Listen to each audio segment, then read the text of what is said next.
नमस्कार, मैं धीरेन्द्र और आप देख रहे हैं मिरर मीडिया। स्वागत है आपका जवाहर झारखंड में। एक नज़र बढ़ते हैं अब तक की सुर्खियों पर।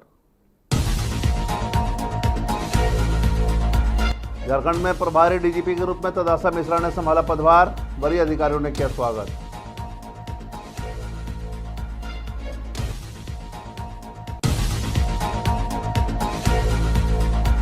एसएनएमसीएच में खत्म हुआ रेबीज वैक्सीन का स्टॉक, दर्जनों मरीज सदर अस्पताल भेजे गए, किल्लत से लोग नाराज।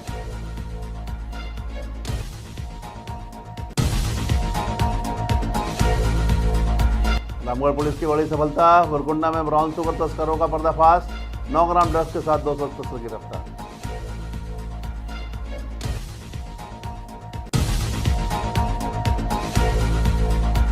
न्याय की आस में ठप रहा वासरी, बीसीसीएल ने मृतक कर्मी के परिजनों को नियोजन का आश्वासन देकर सुलझाया विवाद।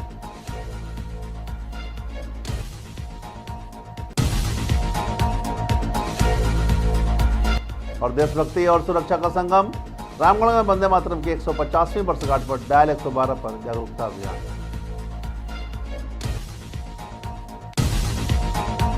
अब खबरें विस्तार से। झारखंड को 7 नवंबर को अपनी पहली महिला आईपीएस प्रभारी डीजी के रूप में मिल गई है। 1994 बैच की आईपीएस अधिकारी तदासा मिश्रा ने शुक्रवार को झारखंड पुलिस मुख्यालय में प्रभारी पुलिस महानिदेशक का पदभार ग्रहण किया। पदभार ग्रहण करने के दौरान पुलिस मुख्यालय में राज्य के वरीय पुलिस अधिकारी मौजूद रहे। उन्होंने डीजीपी तदासा मिश्रा का स्वागत किया। मौके पर मीडिया से बातचीत में डीजीपी ने बताया कि उनकी पहली और सबसे महत्वपूर्ण प्राथमिकता आगामी झारखंड स्थापना दिवस को शांतिपूर्ण तरीके से संपन्न कराना है। उन्होंने कहा कि पुलिस विभाग टीम भावना से काम करेगा और नक्सलवाद तथा संगठित अपराधों के खिलाफ सख्त कार्रवाई जारी रहेगी। उन्होंने जनता का विश्वास जीतने और पुलिस की संवेदनशील छवि को मजबूत करने पर भी विशेष ध्यान देने की बात कही। Always works as a team. ऐसा नहीं कि कोई सिंगल ऑफिसर कुछ करता है। I have a great team here. Just now you saw how many people are there. And I am sure कि हम लोग जो भी झारखंड सरकार का जो भी विजन है और पुलिस डिपार्टमेंट के लिए जो हम लोग को करना है वो सब बेसिक पुलिसिंग, कोर पुलिसिंग पर हम लोग जोर देंगे। बाकी ऑर्गेनाइज्ड क्राइम है, नक्सल है, वो सब कार्रवाई हो। मैम, पहली बार किसी महिला को झारखंड में डीजीपी के पद पर पदस्थापित किया गया, गौरव की बात है। और महिला सशक्तिकरण को लेकर के भी एक संदेश है। क्या संदेश होगा यहाँ झारखंड वासियों को आपका? We have come for responsive and responsible policing. So ऐसा नहीं कि पुलिस एक दूरता जो है उसको हम लोग कम करने की कोशिश करेंगे। लोगों का जो विश्वास है पुलिस में और उसको बढ़ाने की कोशिश। जिले के सबसे बड़े सरकारी अस्पताल शहीद निर्मल महतो मेडिकल कॉलेज अस्पताल में लगातार दूसरे दिन भी रेबीज वैक्सीन की किल्लत बनी रही। सुबह से ही दर्जनों मरीज वैक्सीन लगवाने पहुंचे, लेकिन स्टॉक खत्म होने के कारण उन्हें खाली हाथ लौटना पड़ा। अस्पताल प्रबंधन ने मरीजों को अस्पताल भेज दिया, जिससे दूर दराज इलाकों से आए लोगों में नाराजगी और चिंता देखने को मिली। अस्पताल के कर्मचारियों ने बताया कि उनके पास फिलहाल 3 दिन का स्टॉक है, लेकिन बढ़ती भीड़ को देखते हुए संकट गहराने की शंका है। स्वास्थ्य विभाग की लापरवाही साफ तौर पर उजागर होती है, जहां परचेजिंग प्रक्रिया में देरी के कारण मरीजों को भारी परेशानी उठानी पड़ रही है। अयोध्या गए थे घूमने के लिए, तो वहाँ हमको सरजू नदी के पास हमको बंदर काट लिया था। वहाँ पे भी गए थे। मंदिर के सामने कोई अस्पताल था, वहाँ गए तो वहाँ पर टिटनेस का लगा दिया हमको इंजेक्शन। बोला कि इसे 72 घंटे के अंदर आप रेबीज का इंजेक्शन लगा लीजिएगा। तो हम सोचे भाई यहाँ आ जाएंगे धनबाद में, तो धनबाद में लगा लेंगे अपना यहाँ सदर अजी में पीएमसीएच में। तो यहाँ आए तो यहाँ भी नहीं मिला, बोला अवेलेबल नहीं है, अभी 2 दिन बाद आएगा, तब तक आप दूसरा हॉस्पिटल में, सदर हॉस्पिटल में जाकर लगवा लीजिए। बहुत ज़्यादा परेशानी हो रहा है, तो क्या करें, अब जाना ही पड़ेगा। अब देखते हैं वहाँ पर क्या होता है। बहुत ज़्यादा लापरवाही है यहाँ पर, खत्म नहीं होना चाहिए था। अगर मान लीजिए अभी बोला 2 दिन बाद आएगा, अभी और पेशेंट आ सकता है 1-2 दिन में। तो सब इस तरह परेशान हो कि घूमेगा। हम लोग अपना काम धाम छोड़ के यहाँ पर इतना दूर आए, फिर से बोला 2 दिन बाद आएगा, तब तक आप दूसरा हॉस्पिटल में, सदर हॉस्पिटल में लगा लीजिए, या कोई भी सरकारी स्वास्थ्य केंद्र में रहता है वहाँ जाकर लगवा लीजिए। हम लोग तिलमोचो से आए हैं। वो बंदर नोच लिया, वो पैर में थोड़ा हाथ में लगा। मैं मौदा से आया हूँ। PMCH। अभी वहाँ पे डोज नहीं था इसलिए। नहीं नहीं सदर हॉस्पिटल। हाँ हो गया। रामगढ़ के भुरकंडा में पुलिस ने नशे के अवैध कारोबार पर बड़ी कार्रवाई करते हुए 2 तस्करों राजेश कुमार वेदिया और महफूज आलम को गिरफ्तार किया है। पुलिस ने उनके कब्जे से करीब 9 ग्राम ब्राउन शुगर बरामद की है। पूरे मामले पर जानकारी देते हुए सहायक पुलिस अधीक्षक गौरव गोस्वामी ने बताया कि पूछताछ के दौरान दोनों ने कई चौंकाने वाले खुलासे किए हैं, जिनमें करीब 10 अन्य लोगों के शामिल होने की बातें सामने आई है। पुलिस अब पूरे गिरोह के नेटवर्क को खंगालने में जुट गई है। बताया गया है कि आरोपी महफूज आलम के खिलाफ पहले भी कई आपराधिक मामले दर्ज थे।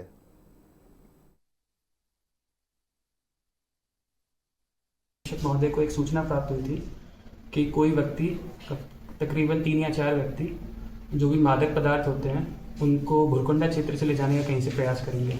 तो इसी के आलोक में जगह जगह पर एंटी क्राइम टेकिंग स्टैब्लिश की गई थी, कम से कम 4 या 5 जगह पर। उसी के आलोक में एक जगह पर जहाँ पर कुछ 2 व्यक्ति जैसे उन्होंने पुलिस को देखा तो भागने का प्रयास किया। फिर जब पुलिस द्वारा उन्हें पकड़ा गया और पूछताछ की गई, पूछताछ करने पर उनके द्वारा बताया गया कि हमारे पास में हीरोइन, जो कि लोग ब्राउन शुगर बोलते हैं, वो इन लोग के पास में है, तो इसलिए पुलिस को देखकर भागना स्टार्ट कर दिया। फिर जब इसकी सूचना अनुमंडल पुलिस पदाधिकारी यानी हमें मिली तो सेक्शन 50 NDPS के तहत इनकी पर्सनल सर्च किया गया और पर्सनल सर्च करने के बाद इसमें हमें 4.77 ग्राम और 4.3 ग्राम 2 व्यक्तियों के पास से प्राप्त हुआ है, जिसमें 2 व्यक्तियों के नाम है। एक का नाम है राजेश कुमार बेदिया, जो कि बरकाकाना का रहने वाला है। दूसरे व्यक्ति का नाम है महफूज आलम, जो कि चैनगड्डा का रहने वाला है। और इन व्यक्तियों से हमने गहनता से पूछताछ की है। गहनता से पूछताछ करने के उपरांत हमें पता चला है कि ये हजारीबाग और रामगढ़ में जिला पर ये लोग पेडलर्स का काम करते हैं और सप्लाई काम करते हैं। तकरीबन 8 या 10 लोगों के नाम हमें मिले हैं, जिनका सत्यापन हम लोग कर रहे हैं और छापेमारी कर रहे हैं, और इसके बाद भी हमें सफलता मिलने की पूर्ण उम्मीद है। इसके अलावा इसमें एक चीज़ और बताना चाहेंगे कि इसमें जो महफूज आलम है, इसके ऊपर पूर्व में भी 2 आपराधिक है इतिहास दर्ज है। बीसीसीएल ब्लॉक 2 क्षेत्र के मधुबन कोलवासरी में टंडल जमादार शिव शंकर सिंह की इलाज के दौरान मौत के बाद उनके परिजन और श्रमिक संगठनों ने शुक्रवार को वासरी पीओ कार्यालय के समक्ष सौ रखकर विरोध प्रदर्शन शुरू कर दिया। परिजनों ने मृतक के आश्रितों को नियोजन व उचित मुआवजा देने की मांग की, जिसके कारण वासरी का संचालन बंद हो गया था।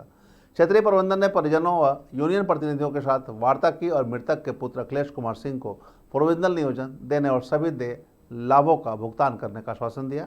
प्रबंधन के आश्वासन के बाद परिजन सौ लेकर अंतिम संस्कार के लिए रवाना हुए और वासरी संचालन समान रूप से बहाल हुआ।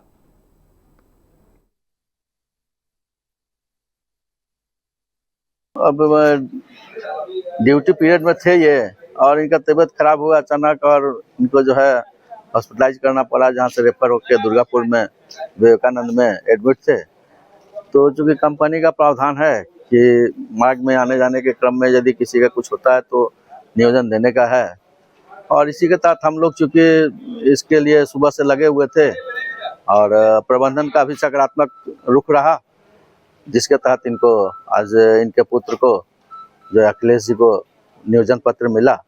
बहुत अच्छी पहल है कि कोई भी वर्कर एक्सपायर कर रहा है उसके डिपेंडेंट को तुरंत प्रोविजनल नौकरी दे दिया जा रहा है। इसके लिए कोयला भवन के प्रबंधन, बीसीसीएल प्रबंधन बधाई का पात्र है।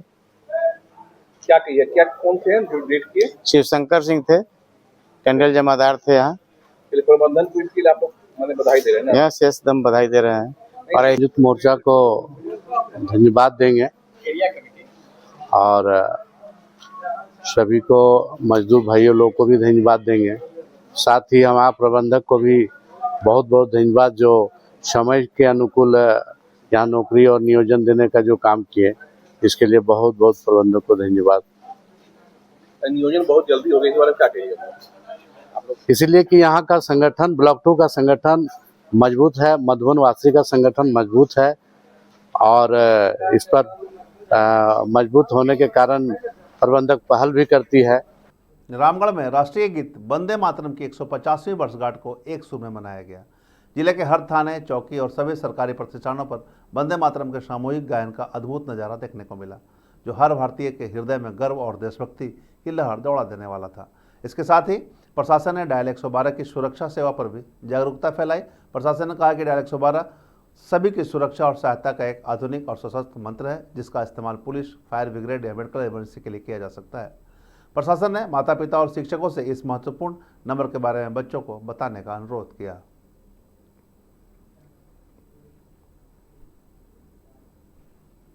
रांची के खादगाड़ा में एक घर के अंदर कोबरा मिलने से हड़कंप मच गया। शहरी इलाके में कोबरा जैसा जानलेवा सांप देखना लोगों के लिए आम बात नहीं थी, जिस कारण लोगों की भारी भीड़ मौके पर जुट गई।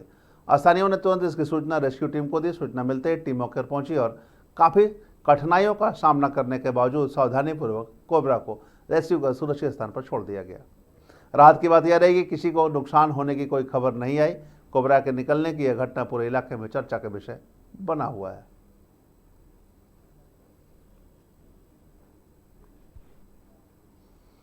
और जोहार झारखंड में अब तक बस इतना ही। देश और दुनिया की तमाम खबरों के लिए बने रहे मिरर मीडिया के साथ।